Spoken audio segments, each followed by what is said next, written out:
This episode of Fermented Adventure the Podcast features Vincent Capitolo and Gerard Laird Dunn of Laird Company. It was recorded on location at Roger Wilco, Discount Liquors and Party Warehouse. Be sure to reach out to Vincent, Gerard, and Laird Company and let them know what you thought about the podcast. Cheers!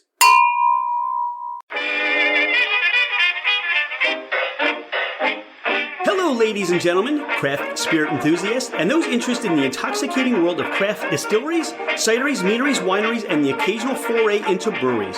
It's Rich Shane, and welcome to Fermented Adventure, the podcast, where we bring you the fascinating people that are making the mash, fermenting, distilling, bottling, pouring, and delivering to you some of the finest libations in the world. Before we get started, here are a few housekeeping items.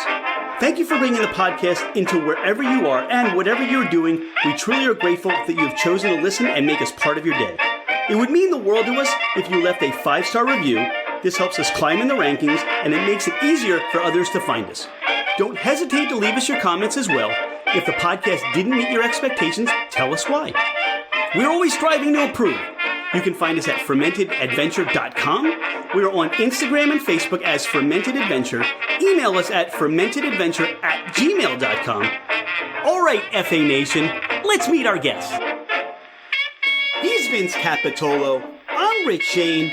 Dawn Ranieri's here, and this is Fermented Adventure, the podcast. Vince, welcome to the podcast. Oh, thank you for having me. Vince, I'm excited because today we're going to talk Lairds. We're going to talk history, and if anything else, Lairds is a witness to the growth, birth, expansion of the United States. How did Lairds get started?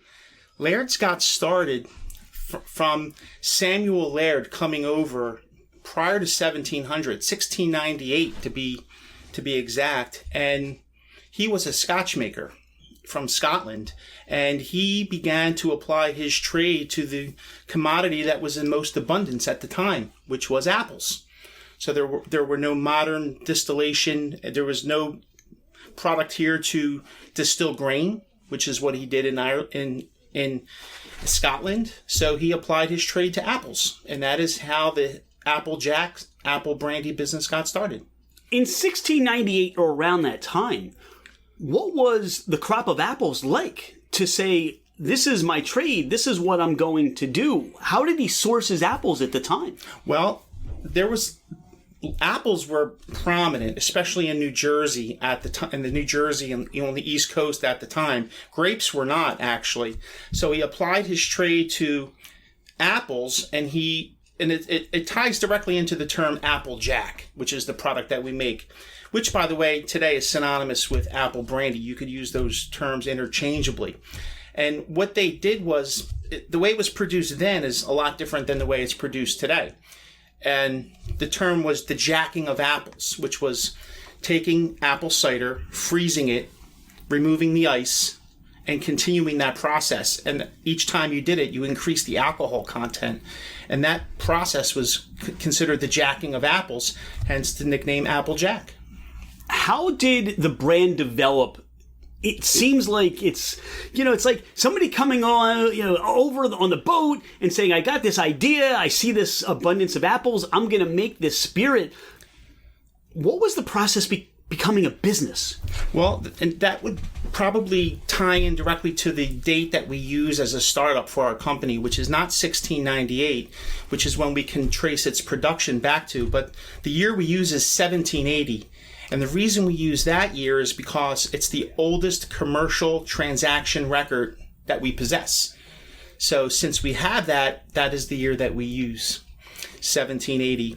And at that time, we're actually on the same location in New Jersey, on the same road, which is Route 537, if you can believe that.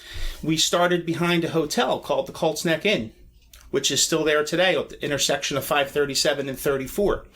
So we started as a small distillery behind that hotel. That distillery did experience a fire and burned to the ground in 1849. But the company just relocated a few miles down the road, still on Route 537, in the same location where it stands today. So we have been on Route 537 for the most part over 300 years. The expansion, the growth of the distillery, we're thinking about today when you begin a distillery, where are you going to put the barrels and, where's the tasting room going to be? What was life like back in the 1780s in terms of opening a distillery? Was it just serving taverns? Was it a retail establishment? Were people coming and picking up barrels and bottles back then? Well, there were a lot of commuters that traveled from the Philadelphia area to New York and back. And that stop in Monmouth County was sort of a stop for them by horse and carriage. So there was a lot of, and you're going back to a time now where the water wasn't always necessarily a clean product to drink, just water. So people drank apple brandy because it was pure. So it was often used as a barter, a tool of trade back then, going to the 1700s, until, like I said, 1780, it became commercialized. There was always plenty of apples in New Jersey historically. Laird's history can be traced all through colonial America, especially ties in with all of the presidents, starting with George Washington.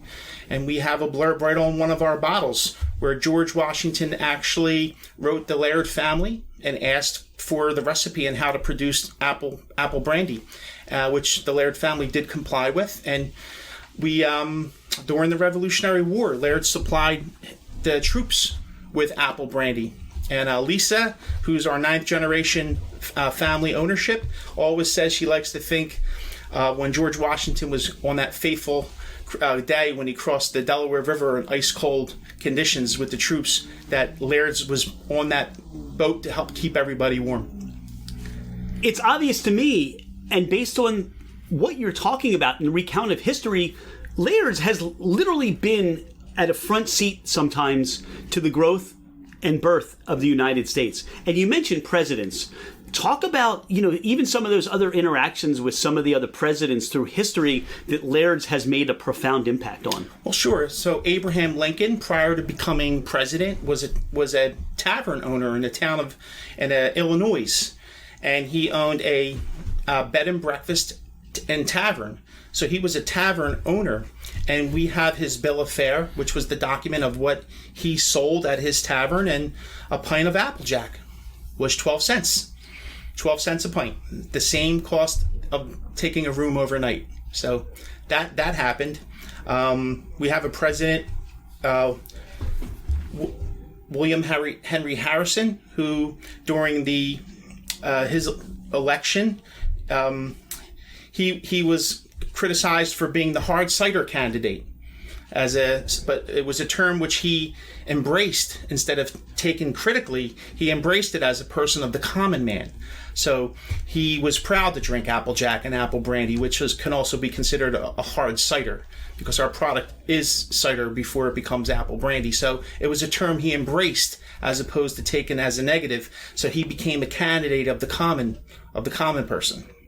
So our history does intertwine with the presidents in different ways, but the one thing is we were there from George Washington all throughout. Does a newly elected president get a bottle of Laird's at their inauguration? I would think that would be appropriate. I think so. I know that Laird's is always featured at the White House Christmas party as featured cocktail, because Laird's Applejack Apple Brandy is the nation's oldest distilled domestic spirit brand. So we do predate bourbon, because, like I said, when they came here, the apples were here, we started to make apple brandy. So if there was whiskey here, that's because they took it over from the European markets. They didn't make it here at first. They didn't have the equipment or the tools. But Laird's Applejack is the first domestic brand. Do you feel, and you've been with Laird's 23 years. Yes. Do you feel at a point to being a caretaker or a steward of history, almost as if it's something that the Smithsonian would want to have, or, a historical record of where life is, do you feel in any way connected to being a caretaker of that history? Absolutely. I love talking about the Laird's history.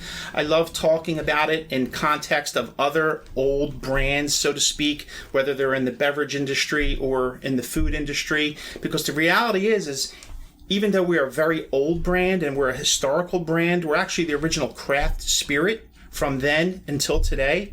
So we have so much history, but we're actually not a very well-known brand. So in New Jersey, yes, but nationally, not so much compared to other categories, because bourbon is such a big category, vodka is such a big category. So apple brandy is actually not a giant category, but we are the biggest player in that category. So it's great to be able to talk about the history of the company as it pertains to apple brandy, for sure. You mentioned where Laird's being the first craft beverage, that craft brand. You have a list of other companies. This is a great article that appeared a few years ago, sources thedailymeal.com, but it basically lists the top 10 oldest food and or beverage companies that exist in the United States today as a domestic brand. And of course we're on this list, but if you look at the list, you see some really well-known products here. You see Coca-Cola, you see Pepsi-Cola, you see Pillsbury, you see Folgers Coffee, and here we are, Laird Company, with the startup year of using 1780, mind you, not 1698, using 1780. We sit here on this list at number 2. And the only company who is older than us, and not by much, probably just a few months here because they have the same startup year, Baker's Chocolate, is a food company. That makes Laird the oldest domestic beverage company. So Laird's is the oldest beverage company in the United States, not just the nation's oldest distillery. And you predate Jim Beam by 15 years. That we do. So you've heard of Jim Beam? I'm familiar with them, yes. Okay. Just a joke. You talked about, this is a brand that dates back to the record of what you use is 1780. Why do you think there's less of a familiarity outside of, let's say, New Jersey or the Mid-Atlantic states to the brand or the Applejack brandy? It's a great question. Obviously, it through the centuries, the decades, ultimately the centuries, things become in fashion and things don't. For instance, one time gin was a very popular thing, and then it wasn't. What happened? Vodka became a very popular thing. So things, there was a shift towards clear spirits and away from brown spirits at one point. And, Laird has always made the apple brandy, but of course we've diversified. Laird is also an importer, and we produce other products. So we've diversified. We make more products than just apple brandy. Apple brandy happens to be the historical brand, the flagship brand, but we also produced value spirits, so we're able to dabble in other categories. But it's a great question. Bourbon / whiskey is the much larger category. At one time in the nation, there were actually hundreds of small Applejack farms and distilleries across the country. A lot of those have closed. Some of them have closed because Laird's purchased them, believe it or not. But the apple brandy business has consolidated. Laird is the top dog in that category now. It just happens to be not a very big category. And hopefully that, our efforts are to change that and to increase. All right, so many questions can go on. I'm going to go different places. But as you're talking about the history of Laird's, what was Laird's participation or non-participation during Prohibition? So during Prohibition, Laird's was able to survive Prohibition for a few reasons. One is they were able to produce other types of products, different types of apple products that were not alcoholic to survive. But interesting you should say, because before Prohibition was even over, Laird's was granted a special permit from the federal government to produce 100 proof apple brandy for medicinal reasons. So our bottled and bond 100 proof apple brandy, the same bottle that we still produce today, was actually made and sold during Prohibition legally if you had a doctor's prescription for it. Which, by the way, if you believe an apple a day keeps the doctor away, there could be some truth to this. So you have folks go around at maybe a teaspoon of apple cider a day is a healthy thing. Eating an apple a day is a healthy thing. If you subscribe to this train of thought, which I do, then I think a shot or two of apple brandy is equally as healthy. I mean, you look great. You know, you look like you're in your 20s. So whatever you're doing, that would be great. During the COVID pandemic, we actually had lots of consumers across the country looking for this 100 proof apple brandy who wanted it for breathing the fumes and drinking it for fighting off infection. So we did have a spike in people looking for it during that time, interestingly. That's fascinating. Look, this is why I say I'm continuously repeating myself, but being a front row seat to history, and then you talk about in today's world, look, Laird's plays in a predominant part in how people feel about, the warding off of COVID in a way, right? Have there been ups and downs, times of plenty and times of not so, a little rough exploration times for Laird's? Well, getting back to the Prohibition, and since we produced this product during Prohibition, when Prohibition was lifted, and since we had inventory and we had production capacity, Laird's was actually given DSP number 1, Distilled Spirits Producer Bonded Warehouse number 1 license from the federal government. So if you ever visited us in Scobeyville and you saw our barrel aging room, you'll see on the door DSP 1. So we possess federal license number 1, which we're really proud of, and we were able to hit the ground running. And that period began the heyday of Applejack, because we were able to capitalize on getting product out into the market and quickly produced a cocktail that was very famous and today is still considered a classic American cocktail called the Jack Rose, which I believe can be viewed as the precursor to the Cosmopolitan due to its pink color. So the Jack Rose was just Applejack, grenadine, some lemon juice, and that was the heyday drink after Prohibition. And that was the height of the popularity of the product, I believe. You mentioned the distillery. You'll see on the building DSP1. Is the distillery open for tours? Officially, no. Unofficially, we have hosted groups. We are working on converting a very old barn. The oldest building, one of the oldest buildings on the property, we're in the process of converting it to a visitor center / tasting room. It's a very, it's been an ongoing process. Since it's a historical building, it's a very complicated procedure. There has been some delays and setbacks due to the shutdown time that we had, unfortunately, a few years ago. But work actually has begun on converting the barn into a touring tasting room. So in the future, yes, we will have that capacity officially open to the public. But for now, we've just hosted some private groups to come and see our production facility, our barrel aging room, which does exist in Colts Neck, and also our historic sales office, which is a really cool place. We have some really very old rooms in that sales office, things in there that date back several hundreds of years. So there's so much history to see there.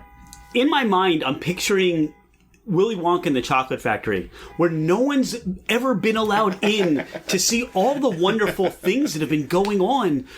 I would say this is something that people would flock to and just be very curious to see the barrel room, to look at the history. It's almost as if you've got this wonderful museum of just treasures waiting for people to see or experience. And when you talk about brand, when you talk about people's connection, when you drink what's in the bottle because you have a connection to, hey, I was at the distillery, or my family, or I remember this was a celebratory drink.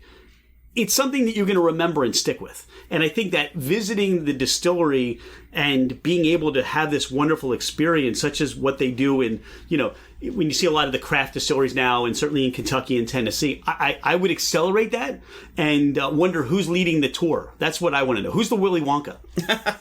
Well, you won't find Augustus Gloop at our facility, but Lisa Laird is often will insist to be there if we're hosting a group, and she will gladly tour all the facilities that we have there, as well as Gerard, who I think you'll talk to a little bit later on today, and you can certainly ask him about that.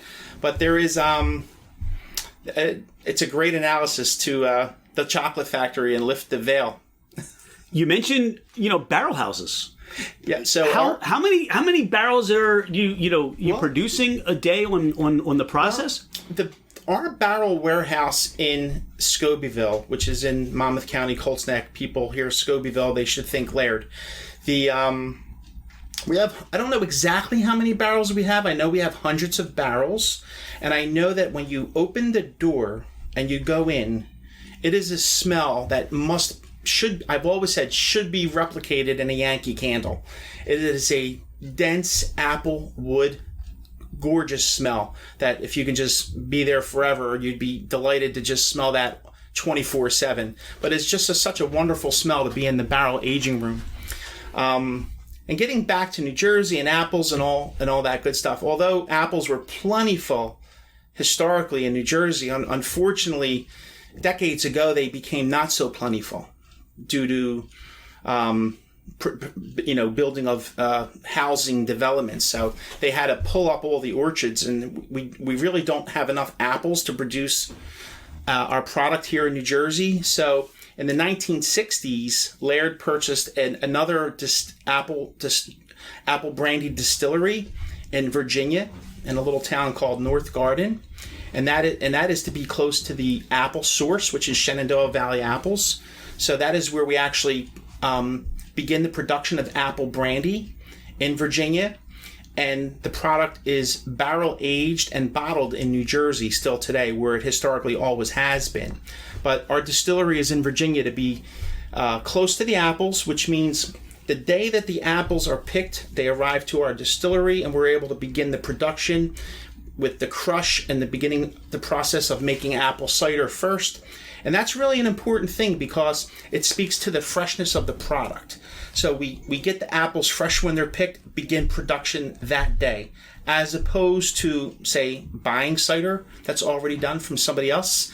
So our product from farm to table, so to speak, from tree to distillery to the crush of the apples, all happening same day, is very important. Speaks to the product's quality, speaks to the product's freshness.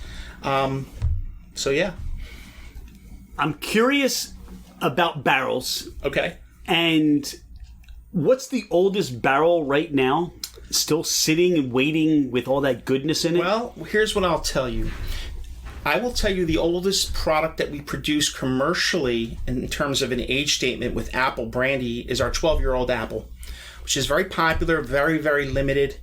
We talk about some of these other types of well-known spirit brands that come to mind. I won't mention any, and they're supposedly limited. But when we release 12-year-old apple brandy, we may release 200 or 300 cases, and these are 6-packs.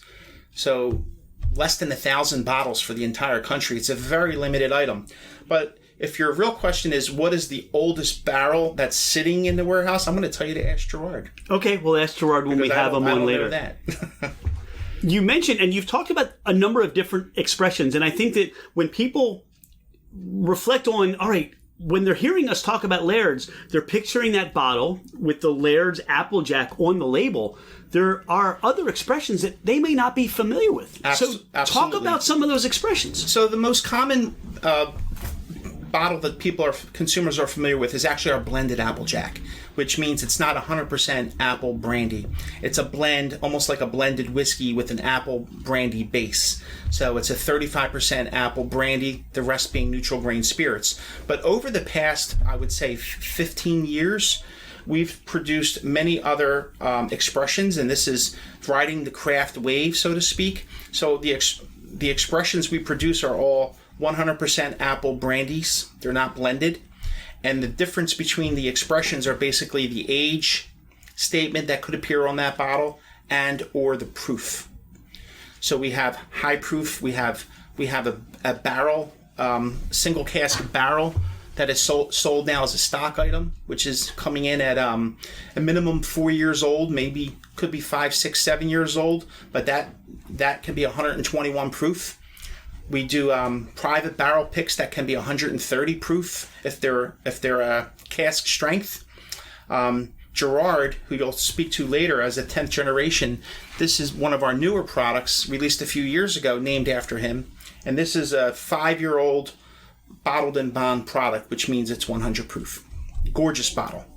So we're here at Roger Wilco today, and Jamie has set up this wonderful event with Laird's, and you're rolling out a whole new experience of Laird's. We're here for the Wilco Whiskey event. They do these tastings, and we're so grateful to be here for this. I can't wait. I'm like salivating to try some of these new products. Talk about some of these expressions that the world has never seen before. So this is so exciting because, as far as I can tell, this is the first time Laird's has produced a spirit with the Laird's brand on the bottle that is a premium spirit, but is not apple brandy. So we have a selection of 3 different whiskeys, and they're all very different from each other. Very different. One is an import and 2 are domestic. But what they do have one thing in common, and we call them the Laird's Barrel Aged Series. Each of the individual whiskeys are finished in an apple brandy barrel. That is what they have in common. So you should know what our apple brandy barrels are. So our apple brandy is actually aged in a once-used bourbon barrel. So these barrels are actually very complex. They contain bourbon for at least 3 years or longer, and then they contain apple brandy for at least 3 years or longer. So we're finishing in those barrels. It's funny, I mean, years and years ago, you couldn't give these barrels away. Now everybody wants these bottles. All the craft distilleries, all the craft beer people, they all want unique barrel finished expressions for their products. So we took the bull by the horn, so to speak, and we've created our own very unique whiskeys that we're super thrilled to present them at the whiskey event here at Roger Wilco tonight. And we can talk about those. There are 3 expressions. There's the Irish whiskey. Yep. There's the straight Kentucky bourbon. Yep. Whiskey, and then there's the corn whiskey.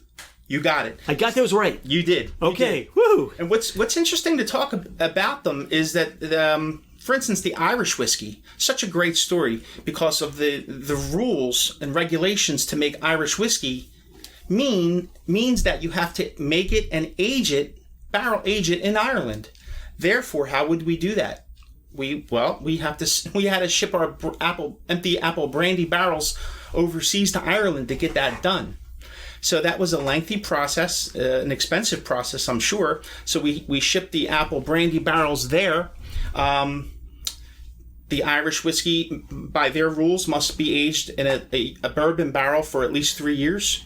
But then after that, it got dumped into our apple brandy barrels for finishing.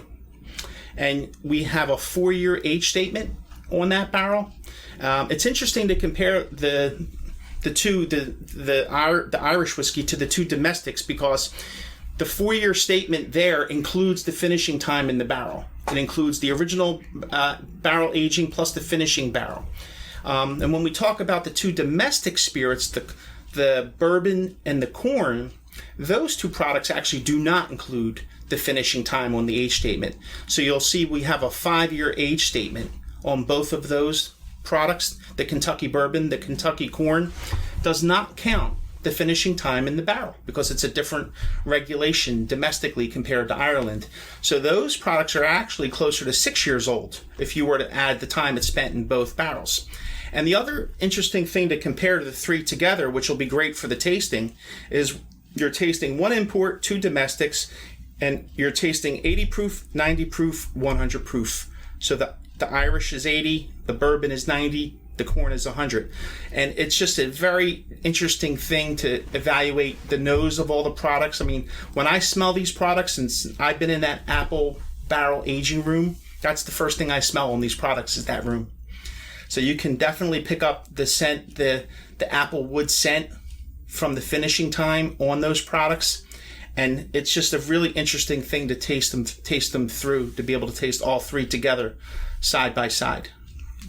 What are the numbers for the releases of this? How many bottles can people expect? Or is this like the 12-year where you better get in line now or you're not going to get it? We've produced batch 1, which has just hit the market this month of April. So Roger Wilco is here early. They're getting a product just when it's been released. Batch 2, I'm pretty sure is either just gone, I think has just gone into the barrel finish. So that's going to take at least 8 months or longer. So batch 2 is targeted for end of this year to beginning of next. But our initial production on these spirits, which are in 6-bottle cases, is approximately 1,000 cases each. Approximately 1,000 cases each. There's going to be a clamor for this. Yes. Are you ready for it? I am absolutely ready. So we're rolling. This is so exciting. Literally, I mean, these releases. I mean, you get these limited allocation releases, and there's that always. I don't want to miss out on this. You don't want to miss out on this. You really don't. And because again, this is that progression of history for Laird's. There's only the first bottles, and then there are the next bottles, but you want to hone in on the first because you want to have that experience. That's what I'm excited about, having this experience.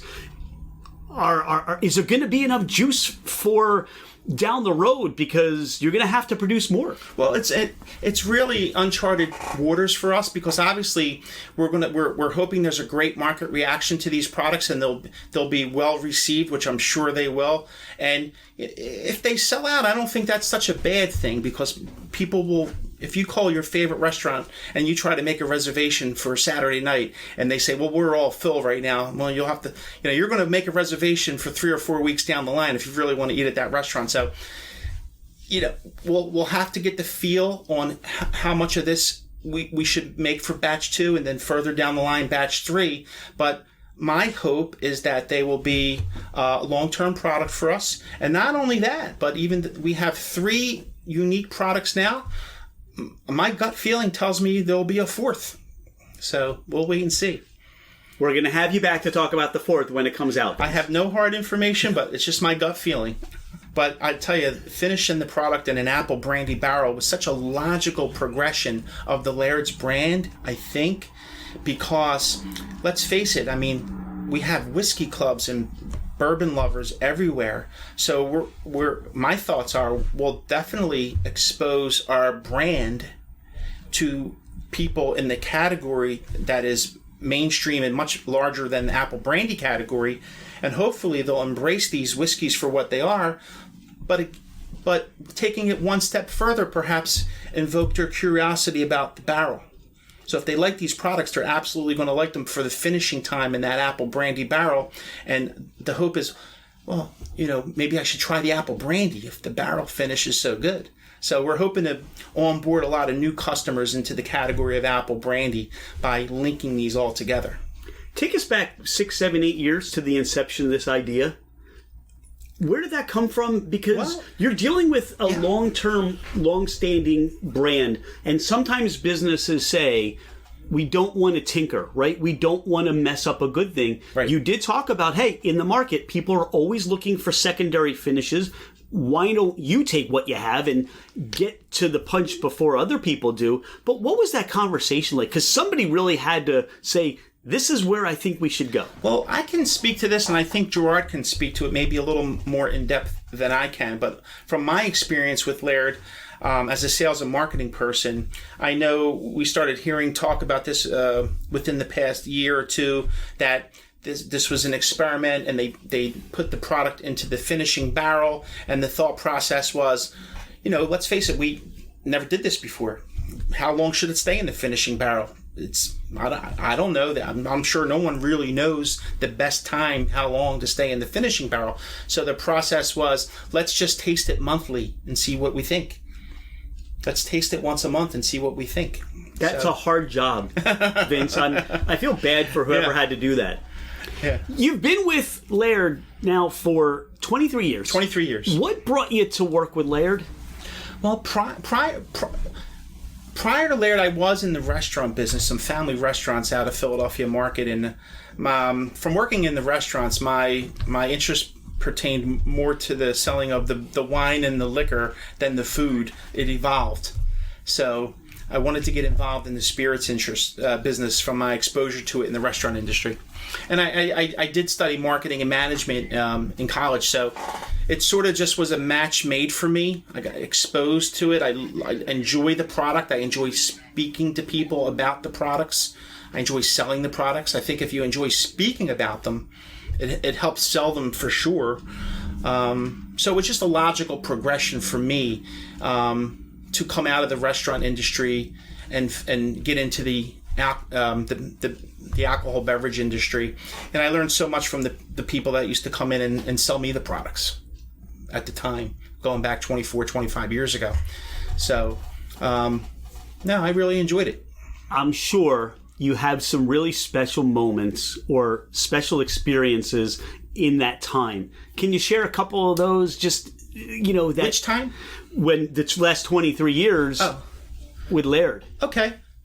So, I mean, I spent the first 7 of them as a salesperson in the southeastern Pennsylvania market, going to account and control market of Pennsylvania. So I had some experience there.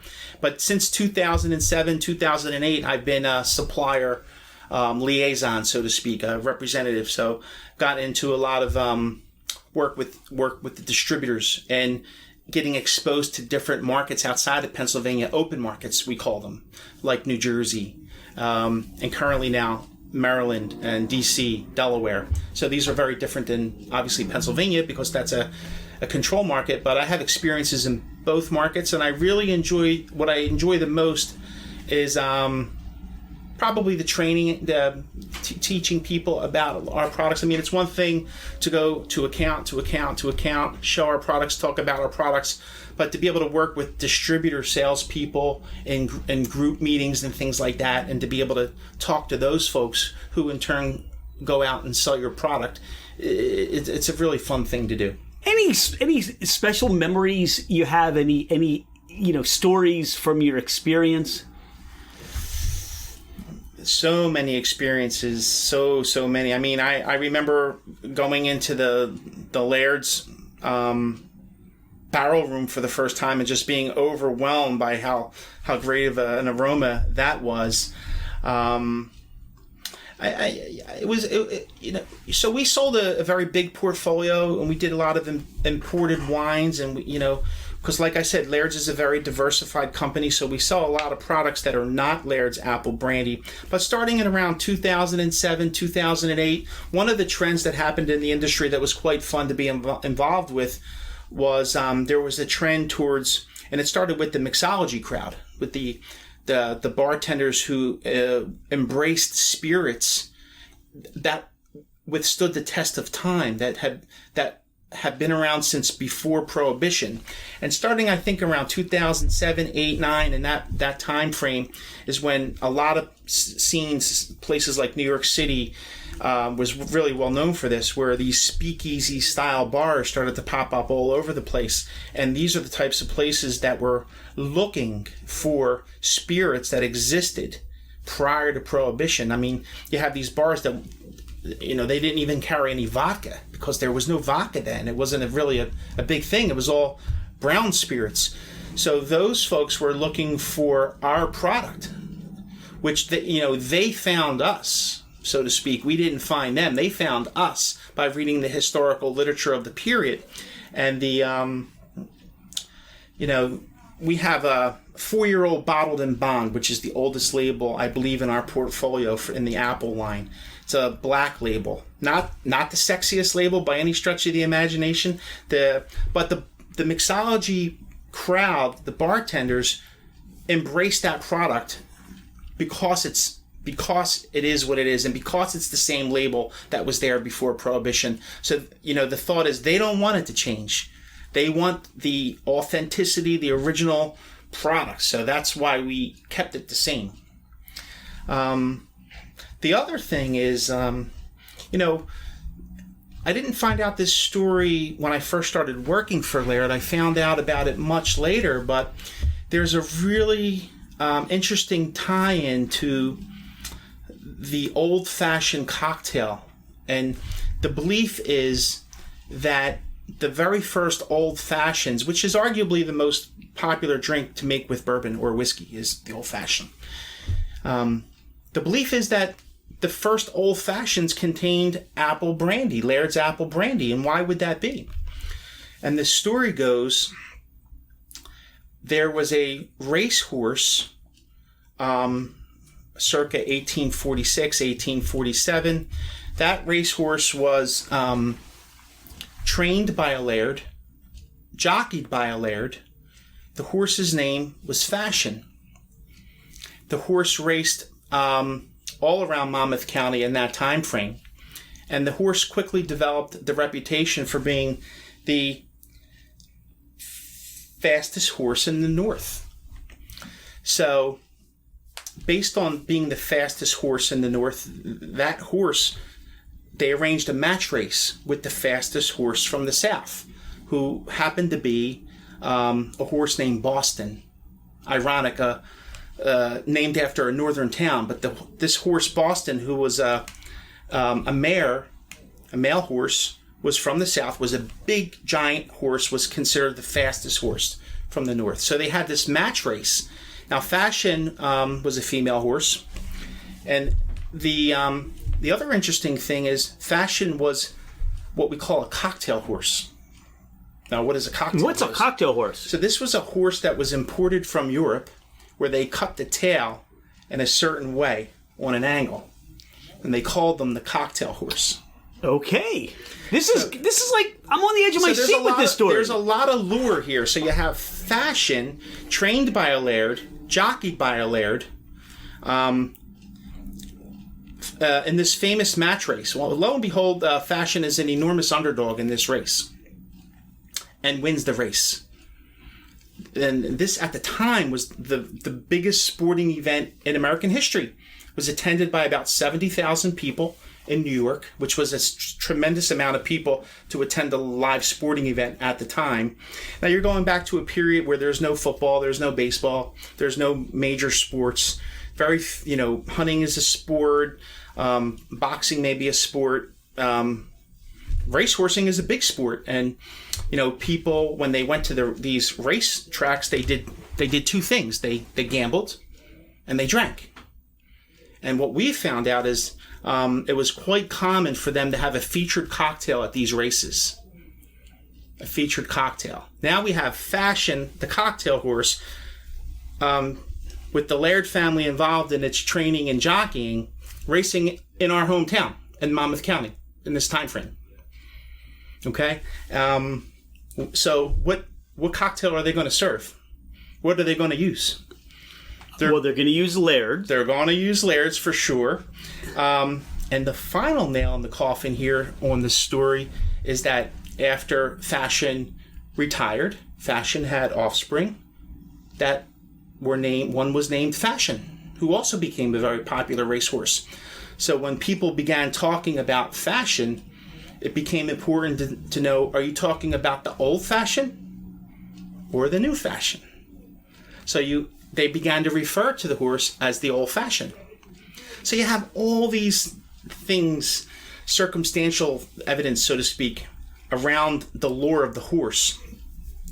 But that's something that we weren't exposed to until just maybe 7 or 8 years ago. We started to hear this story. And we've actually created our first ready-to-drink cocktail based on Fashion. It's called the Laird's Old Fashioned. So that is a tremendous story. I wish I'd known about it when I first came on board with the company, but I certainly believe the first Old Fashions were created with apple brandy. Mike Rowe has a podcast episode he calls That's the Way I Heard It. Well, as far as I'm concerned now, That's the way I heard it, and that's how the Old Fashioned was created. And I am so grateful for you sharing that story and the whole lead up into what we're about to do at Roger Wilco with these new expression tastings. I can't wait.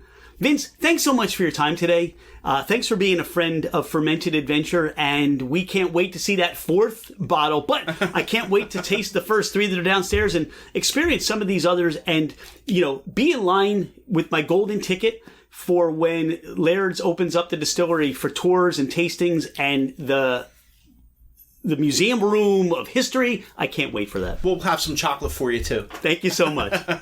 Thanks, Vince. Great. Thank you, Rich. Pardon the interruption. If you like what you hear, if you love what you're hearing, please share the podcast. Please take a screenshot of the podcast, post it on your social media, tag us, just to let everybody else know about Fermented Adventure, the podcast. We'd be grateful for your help to grow our podcast. Gerard Laird Dunn, welcome to the podcast. Thank you. Happy to be here. Now, we spoke with Vince, and we're here at Roger Wilco. We have an amazing release today that I'm so excited to be a part of. Dawn's here, and we've been talking about this the whole way here. I'm thinking in my head, this segment is going to be called Growing Up Laird. Because you're the 10th generation. This is a family-owned company. Mm-hmm. What's it like for you to be in that position with the family-owned company, and how did this all come about for you? I mean, I know birth and stuff like that, but being part of Laird. So, being born into the family definitely helped, but it was really the history that kind of grabbed me and that got me interested in it all. Growing up, my mom and grandfather never really pressured me to join, but I always knew it was there. The alcohol being around at the family gatherings, whether it was the wine or our apple brandies that we're known for. But it wasn't until I got older that I really appreciated and found out about the rich history we have and the ins and outs of the business. When I became of working age, my grandfather asked if I wanted to work summers to earn some summer cash, and me and a couple friends ended up working that first summer. And after every summer, I just kind of came back for more and more.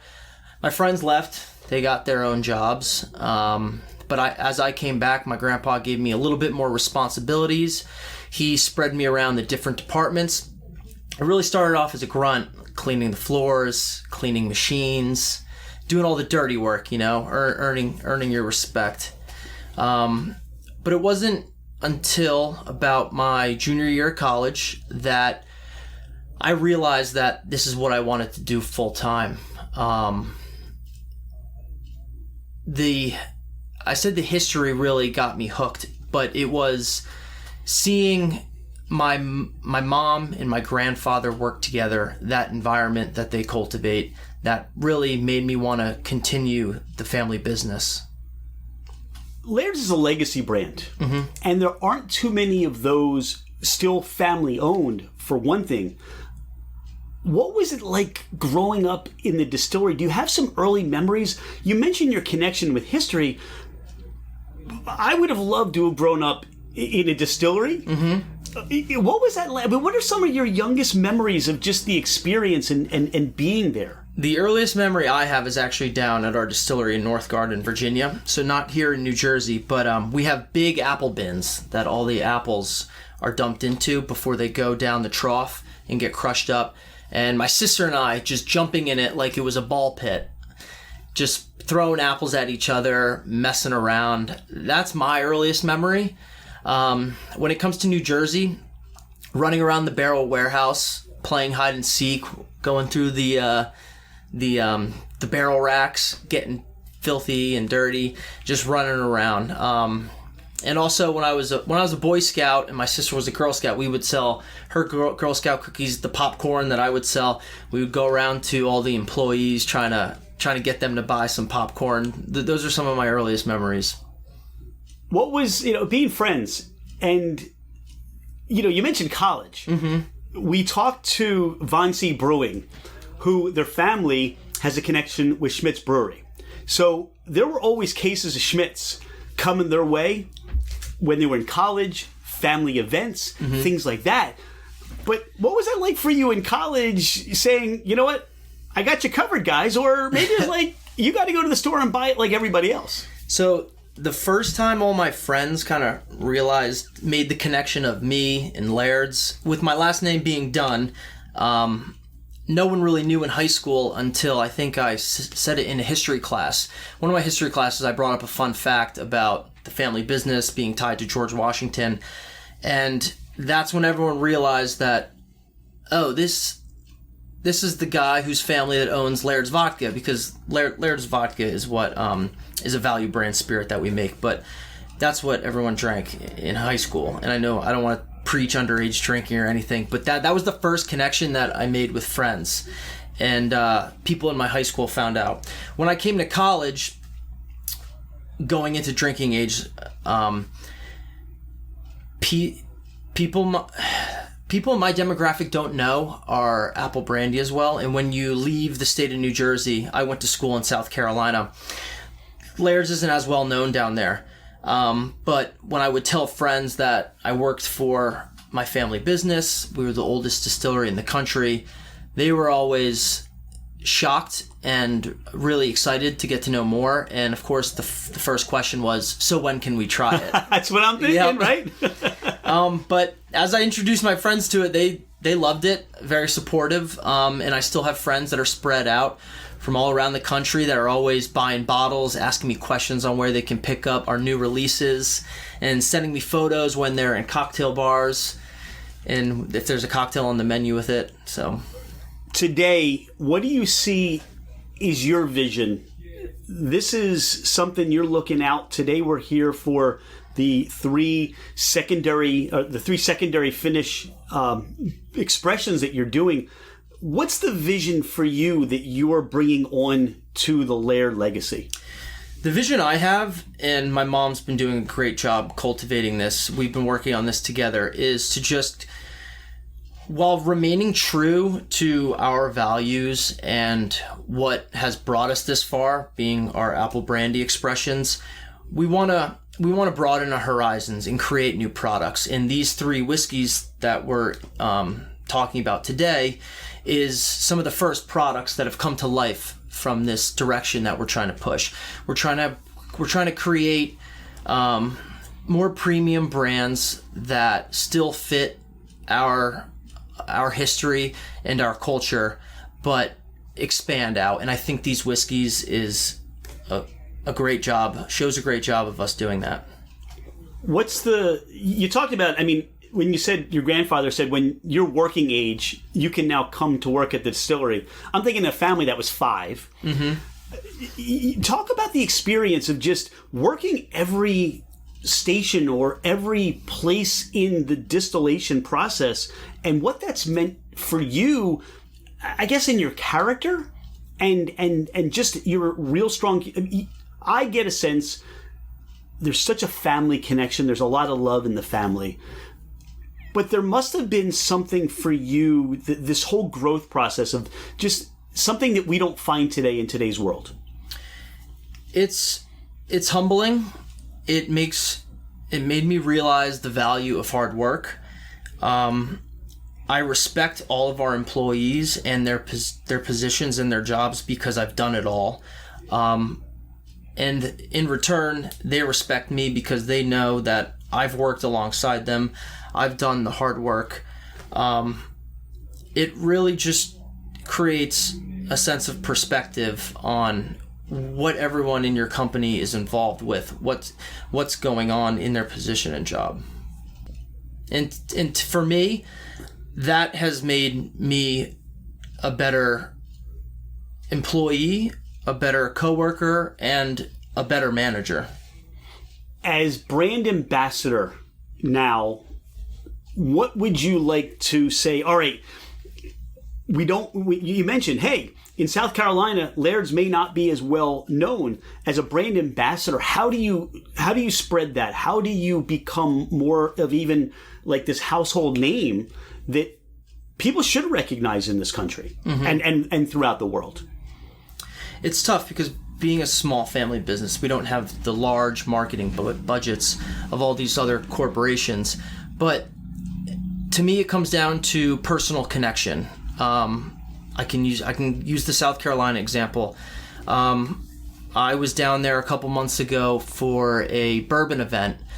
We had a couple of our apple brandies and one of our bourbons that we have, and getting people to try the product is a challenge on its own. But if you make that personal connection before they even try the product, they know who is behind the brand, who is behind the label. It makes that it turns that tasting into an experience for them, and it makes that a more memorable event. Dawn and I talk about that all the time. If you go to the distillery or you have this personal connection, that becomes even more special to just buying something off a shelf, which you want people to do. Absolutely. And just opening up and pouring something.